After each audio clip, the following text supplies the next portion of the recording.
पहाड़ियों के बीच एक छोटा सा गांव था जहां लोग शाम होते ही अपने दरवाजे बंद कर लेते थे। गांव के बाहर एक पुरानी हवेली थी जिसके बारे में कहा जाता था कि वहां रात को अजीब आवाजें आती हैं। कोई भी उस हवेली के पास जाने की हिम्मत नहीं करता था।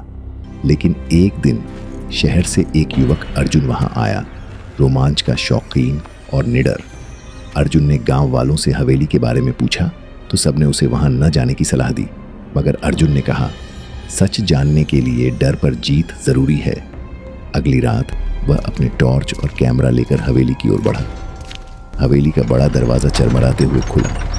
अंदर जाले, टूटी खिड़कियां और दीवारों पर धूल की मोटी परत थी। अचानक उसे सीढ़ियों से किसी के कदमों की आवाज आई। अर्जुन ने टॉर्च ऊपर की ओर की, वहां कोई नहीं था। वह धीरे धीरे ऊपर गया और एक कमरा देखा जिसका दरवाजा आधा खुला था। कमरे में एक पुरानी तस्वीर टंगी थी, एक परिवार की, लेकिन सबके चेहरे धुंधले थे। तभी हवा चली और दरवाजा जोर से बंद हो गया। अर्जुन ने दरवाजा खोलने की कोशिश की पर वह अटक गया था। अचानक कमरे के कोने से एक हल्की फुसफुसाहट सुनाई दी। ये हमारी जगह है।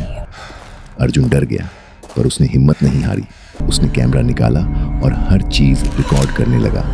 तभी कैमरे की स्क्रीन पर एक सफेद परछाई नजर आई। वो परछाई धीरे धीरे अर्जुन की तरफ बढ़ने लगी। अर्जुन पीछे हटते हुए बोला, तुम कौन हो? भूतिया आवाज आई, हम वो हैं जिन्हें इस हवेली ने कैद कर रखा है। अर्जुन ने पूछा, कैद? किसने? आवाज बोली, इस हवेली के मालिक ने हमें धोखा दिया था और अब हम यहीं फंसे हैं। अर्जुन ने कहा, मैं तुम्हें मुक्त करूंगा। अचानक दीवार के पीछे से एक पुराना ताबीज चमकने लगा। अर्जुन ने ताबीज उठाया और हवेली हिलने लगी। तेज हवा चली, रोशनी चमकी और सब कुछ शांत हो गया। हवेली अब बिल्कुल खाली थी और हवा में शांति थी। अर्जुन बाहर निकला और पहली बार सूरज की किरणें हवेली की दीवारों पर पड़ी। गांव वाले हैरान थे, अब हवेली से कोई आवाज नहीं आती थी। अर्जुन मुस्कुराया और बोला, सच्चाई में हमेशा प्रकाश होता है।